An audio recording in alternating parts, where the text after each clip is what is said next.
Saudara, saudara, mari kita lanjutkan pembahasan kita tentang deepening, memperdalam, dan broadening. Ya. Tai Chi. Kalau deepening aja, bisa aja diisi botol, diisi Tai Chi aja begitu. Akhirnya pandangan Anda hanya fanatik aja kan. Sedangkan kalau broadening harus ditambah dengan broadening. Sehingga tahu hubungannya dengan apa yang lain-lain. Tuh. Karena hidup ini kan jejaring. Tapi kalau Anda informasinya banyak, broadening, tapi tidak punya deepening, ya akhirnya Anda hanya ngampung dia seperti gabus di atas air, lah, tidak punya akar. Ya, jadi harus ada kombinasi. Nah, kali ini kita akan membahas autisme. Autisme adalah gangguan perkembangan saraf yang mempengaruhi cara seseorang berinteraksi, berkomunikasi, dan berperilaku. Kondisi ini bersifat spektrum, gejalanya bervariasi dari ringan hingga berat pada setiap individu.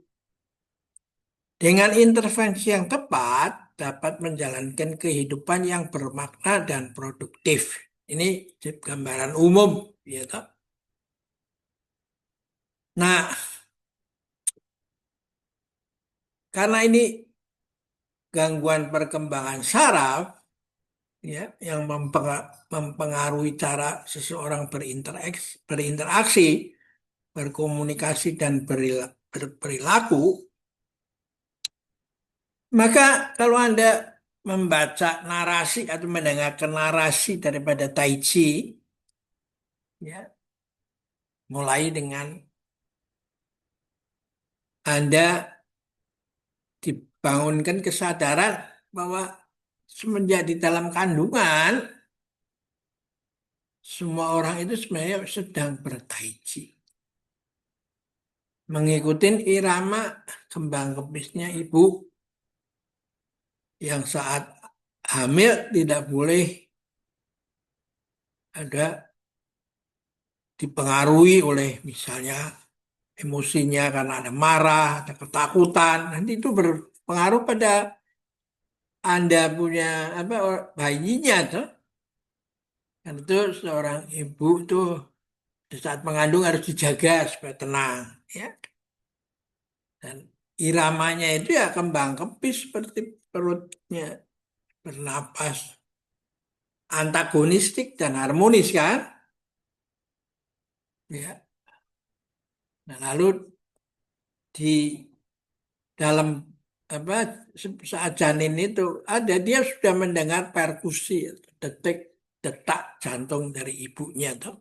Jadi begitu dekat itu. Lalu setelah selama 9 bulan orang itu anak bayi itu lahir kan. Lahir itu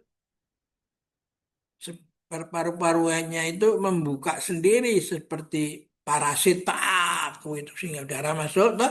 Nah, pada saat itu dia mulai menjadi bernapas mandiri, ya, dan tentu tali pusarnya itu harus diputus sehingga dia bisa menjadi seseorang yang hidup mandiri ke depannya toh. Dan nanti pada saatnya dewasa dia bertemu, dia wanita yang menghasilkan telur yang akan dibuahin oleh sperma, gitu. Kalau dia pria, dia yang akan me, apa, menemuin telur, toh. Jadi bukan menjajah, meskipun hanya the fetus saja yang bisa mencapai telur, yang lain gugur, toh. Kan?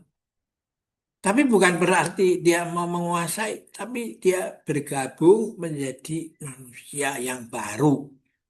Ya, toh? Ya. Jadi bukan konsepnya bukan menguasai survival of the fittest. Sehingga untuk mengikuti jejak itu Anda mau menjadi the fittest di mana-mana semua aspek kehidupan toh. Nah, kita lihat kalau anak yang dilatih eh, diajak bertai chi ketika sudah mulai umur sekitar SD gitu ya toh. Pelan-pelan dengan gerakan yang sederhana sambil diberi pengertian yang tadi oleh ibunya, ya autisme itu ya bisa juga dibantu untuk apa diselesaikan toh. Ya, karena ada kecenderungan untuk introvert, ada kecenderungan untuk ekstrovert toh. Nah, harus ditemukan titik seimbangnya. Nah, saya hanya tahu sebatas pengetahuan umum, Anda mesti bicara sama para ahli yang memperdalam ini toh. Tapi yang menarik adalah pada saat saya mengunjungi beberapa klinik untuk apa menghandle mengatasi autisme itu, begitu saya datang di ruang tunggunya itu isinya mbak-mbak yang apa yang nganter itu menemani anak majikannya untuk ke klinik itu, dan driver pengemudi ya mengantar. Jadi persepsinya itu sudah salah di sini. Karena itu seperti orang les matematika, les main piano, gitar, itu, khusus menggambar, gitu. Bukan. Ini adalah satu perkembangan apa salaf itu. Nah, sebaiknya yang mengantar orang tuanya. Nah, dari sini aja lalu sudah terjadi misperception ini, maka semua tindakan selanjutnya ya tidak akan bisa optimal toh, malahan bisa bertentangan toh. Nah, sebaiknya kasus-kasus seperti autisme itu diadakan satu terapi gerak berlatih tai chi bersama orang tua, kalau bisa pagi ya karena waktunya kan juga hanya 30 menit toh. Dan sebelum tidur tai chi sambil duduk atau ya gerak sambil duduk, kalau disuruh meditasi ya anak-anak belum tentu bisa mau kan. Susi, tapi ya di sambil gerak tapi semakin dibuat semakin tenang gitu ya. Dan juga diberikan stick and carrot ya, reward dan punishment untuk satu kerjaan-kerjaan kalau dia bisa mencapai apa konsisten ya toh. Misalnya dia diajak nonton atau diajak dibelikan barang-barang kesukaan dia atau apa itu. Jadi diberikan insentif supaya dia itu mau bersama orang tuanya itu terus berlatih gitu. Nah, karena setelah itu akhirnya diajarkan bahwa kamu ini merupakan satu kesatuan dengan sesama dan alam semesta kan. Ya, mereka kan bisa. Karena itu kalau diberi narasi Anda sebaiknya seperti pohon willow tree, pohon yang liu, Anda seperti pohon bambu, ya.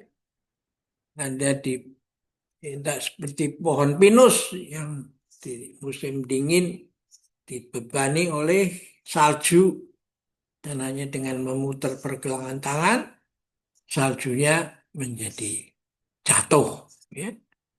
Jadi yang begini-begini kan bisa kalau orang tuanya mau toh. Dan paling bangun lebih pagi 30 menit dan sore ketika sudah pulang kantor bisa sebelum tidur kan bisa sama-sama berlatih. Jadi orang tua nggak boleh udah ini sakit seperti orang sakit batuk disuruh siapa aja sopirnya atau apa pembantunya menemani ke dokter untuk berobat. Nggak bisa begitu. Harus kerjasama antara dokter dengan apa dengan orang tuanya dan si anak yang sedang bermasalah itu toh. Nah, dari sebab itu saya dari perspektif pengalaman bertaiji ini berani mengatakan bahwa cobalah kalau Anda menghadapi masalah dengan anak Anda yang menderita autisme, ya nggak ada salahnya kan dicoba taiji dan ada manfaat gandanya yaitu si orang tuanya itu menjadi sehat kan. Ya, karena orang tuanya juga bisa menikmati atau merasakan manfaatnya dari gerakan Tai Chi maupun narasinya ketika sedang bertai chi ya. Kita akhirin dulu pertemuan kita kali ini. Sampai jumpa lagi.